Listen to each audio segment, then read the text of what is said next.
Kepala Dinas Energi dan Sumber Daya Mineral (ESDM) Jawa Tengah, Agus Sugiharto mengatakan bencana tanah bergerak di Desa Padasari, Kecamatan Jatinegara, Kabupaten Tegal, Jateng terjadi karena fenomena creping atau rayapan tanah. Menurutnya kesimpulan tersebut didapatkan dari hasil investigasi dan kajian di lapangan. Jadi kalau dari sisi geologinya hasil investigasi dan kajian teman-teman itu memang creping. Jadi lapisan tanahnya itu jenisnya clay atau lampung, kemudian kena air merayap pelan-pelan geraknya, kata Agus di Semarang, Senin 9 Februari 2026 dikutip dari Antara.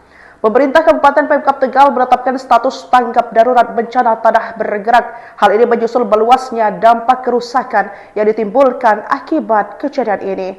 Kepala Pusat Data Informasi dan Komunikasi Kebencanaan BNPB Abdul Muhari mengatakan hingga Minggu 8 Februari 2026, jumlah warga yang mengungsi akibat fenomena pergerakan tanah tersebut tercatat sudah mencapai 2.453 jiwa.